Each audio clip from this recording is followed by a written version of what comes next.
अमरावती शहरातील लक्ष्मीनगर परिसरातून एक अत्यंत धक्कादायक आणि मन हेलावून टाकणारी घटना समोर आली आहे। झेंडा चौक परिसरातील नाल्यात एका नवजात बाळाचा मृतदेह आढळून आल्याने संपूर्ण परिसरात खळबळ उडाली आहे।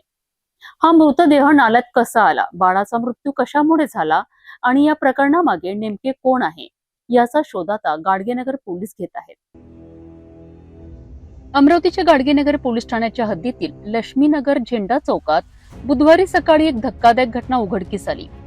परिसरातील नाल्यात एका नवजात शिशूचा मृतदेह आढळून आल्याने नागरिकांमध्ये मोठी खळबळ उडाली।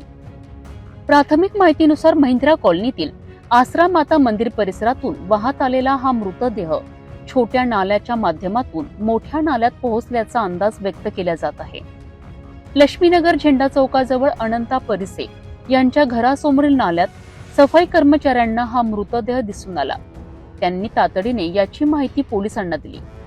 घटनेची माहिती मिळताच गाडगेनगर पोलीस ठाण्याचे अधिकारी आणि कर्मचारी घटनास्थळी दाखल झाले।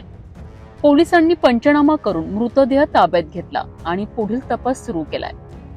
नवजात बाळाला नाल्यात कोणी फेकले, त्याचा मृत्यू नेमका कधी झाला आणि त्यामागील कारण काय आहे याबाबत अद्याप कोणतीही अधिकृत माहिती समोर आलेली नाही। पोलिसांकडून परिसरातील सीसीटीव्ही फुटेजची तपासणी केली जात असून नागरिकांची ही चौकशी सुरू आहे। या संपूर्ण प्रकरणातील सत्य पोस्टमार्टम अहवाल आणि पोलीस तपासानंतर समोर येणार असून सध्या या घटनेमुळे संपूर्ण परिसरात हळहळ व्यक्त केली जात आहे। नवजात बाळाचा मृतदेह नाल्यात आढळल्याची ही घटना अनेक गंभीर प्रश्न निर्माण करणारी आहे। या प्रकरणामागील सत्य काय आहे याकडे आता संपूर्ण शहराचे लक्ष लागले आहे।